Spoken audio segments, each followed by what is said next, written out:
رب کا، یہ مرضی رب کی، یہ ہاتھ رب نے دیے لیکن مرضی رب کی، آنکھ رب نے دی مرضی رب کی۔ اور میں یہ کہتا ہوں تو اپنی مرضی سے آنکھ اوپر اور نیچے کر کے دکھا، تیری مرضی نہیں چلتی بلکہ یہ رب کی مرضی ہے۔ ہمارا جو کچھ ہے وہ سب رب کا ہے۔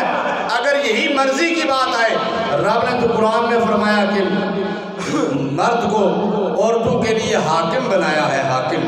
آج عورتیں صدائیں بلند کرنے، میں کہتا ہوں ان عورتوں کو جو مرضی والی ہے، انہیں شرم نہیں آئی کہتے ہوئے کہ وہ دن یاد کرو جب تمہیں بیچا جاتا تھا منڈیوں میں، اور وہ دن یاد کرو جب تمہیں زندہ درگور کیا جاتا تھا۔ یہ تو میرے کملی والے نے آ کے تم پہ رحمت فرمائی اور تم پہ شفقت فرمائی، تمہیں ماں کا درجہ دیا، تمہارے قدموں کے نیچے جنت رکھی، اور تم آئی اور ماں کے گھر میں، والدین کے گھر میں جب تو پیدا ہوئی تیرے لیے رحمت کا لقب دے دیا، اور تو آج مرضی بھی آ گئی ہے۔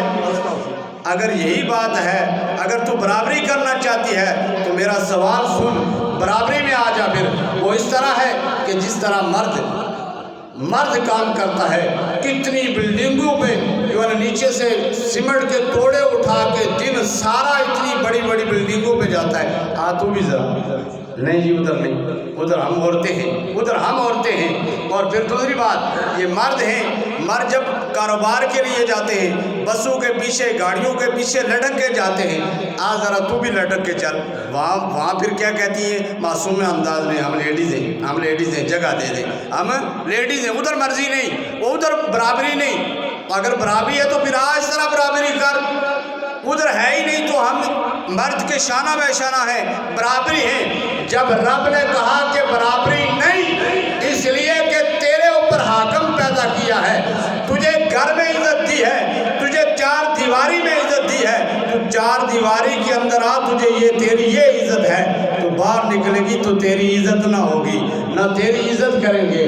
اس لیے اب دیکھیں نا عورتیں، بس وہ ہمارے معاشرے میں بھی جو بہت ساری بدفعلیاں آ گئی ہیں، بہت ساری، یعنی ہم اپنی عورتوں کو جو ہے نا کوئی بات ہو نا تو پھر عورتوں سے پوچھ کے، عورتوں کے مشورے پہ، ٹھیک ہے مشورہ لیں، لیکن بات تو مرد کی ہے، مرد حاکم تو مرد ہی ہے، ٹھیک ہے۔ جس طرح دین اسلام نے کہا اسی طرح بات ادھر سے چلی کہ میرے رب نے فرمایا قرآن کریم جب قرآن پڑھا جائے تو مزے سے سنا کرو، وہ پڑھنے والے کو نہ دیکھا کرو بلکہ یہ دیکھا کرو کہ رب کا قرآن ہے۔ اس میں دو تین باتیں جلدی سمجھاتا ہوں۔ یا ایھا الذین آمنوا اتقوا اللہ وابتغوا الیہ الوسیلۃ وجاہدوا فی سبیل اللہ لعلکم تفلحون۔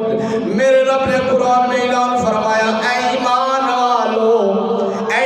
والو، بڑا اچھا لقب دیا، پیارا لقب دیا اپنے بندوں کو، ایمان والو تم اللہ سے ڈرو جو ہر وقت دیکھتا ہے، بند کمرے میں بھی وہ دیکھتا ہے، تمہارے دلوں میں جو بات مگ رہی ہے اسے بھی وہ دیکھ رہا ہے، تم جو سوچ رہے ہو یہ قرآن نے اعلان کیا وہ بھی تمہیں دیکھ رہا ہے، وہ بھی اس کے پتے میں ہے کہ میرا بندہ سوچ کیا رہا ہے، میرا بندہ بول کیا رہا ہے، یہ ساری چیزیں وہ دیکھ رہا ہے۔ تو اس سے ڈر، اس لیے تجھے خطاب کیا گیا کہ ایمان والو تم رب سے ڈرو۔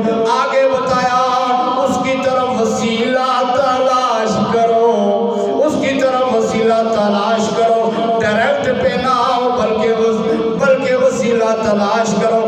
میرے کملی والے نے فرمایا، اے مومنو جس نے کلمہ پڑھ لیا لا الہ الا اللہ محمد رسول اللہ، تم آپس میں بھائی ہوگے، تم ایک دوسرے کے مددگار ہوگے، نیکی میں تم ایک دوسرے کی مدد کر سکتے ہو۔ اگر تمہارا بھائی کوئی جدا ہو جائے، اگر تمہارا بھائی دنیا سے چلے گیا، پھر بھی تم اس کی مدد کرو، پھر بھی اس کی قبر پہ تم فاتحہ پڑھو، اسے ثواب ملے گا، اسے ثواب ملے گا۔ ادھر بھی اگر دنیا میں بھی ہے تم اس کی مدد کرو۔ وسیلہ تلاش کیا ہے؟ اگر تو راہ سے بھٹکا ہوا ہے، کسی پیر کے پاس چلا جاتا ہے، اس کے ہاتھ پہ بیعت کر لی، اس نے جو طریقہ بتایا، تم نے 5 وقت کی نماز پڑھنی ہے، تم نے جناب نماز کے بعد ذکر کرنا ہے، اتنی دفعہ درود پاک پڑھنا ہے، تو نے روزانہ قرآن پاک کا 1 رکوع ادا کرنا ہے،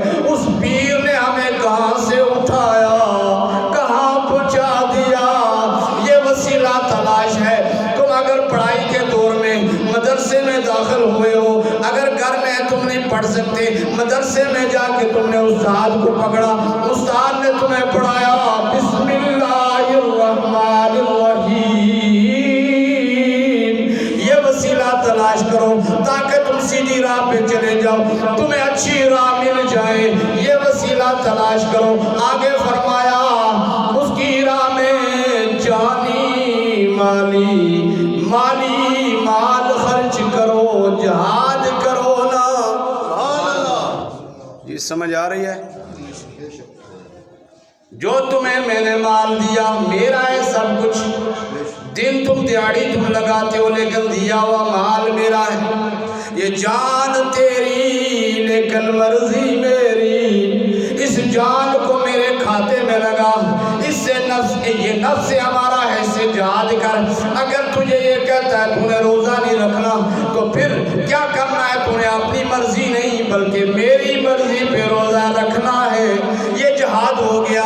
اگر یہ جسم تجھے کہتا ہے تو نے مسجد میں نہیں جانا تو تو چل کے جا، یہ تیرا جہاد ہو گیا۔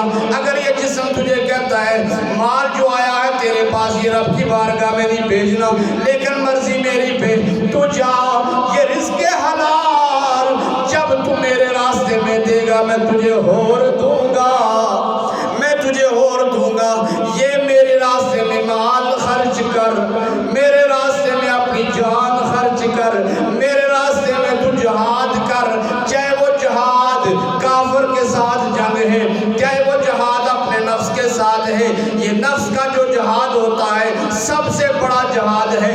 اس نفس کو اگر تو نے جھوٹ سے بچا لیا، اس نفس کو اگر تو نے غیبت سے بچا لیا، اس نفس کو اگر تو نے فریب کاریوں سے بچا لیا تو سمجھ تو متقین اور مومنوں میں شامل ہو گیا۔ اگر اس کی مرضی پہ رہا پھر یہ سمجھ کے روزے محشر کے دن اس کی مرضی تیری مرضی نہیں بلکہ میرے رب کی مرضی چلے گی۔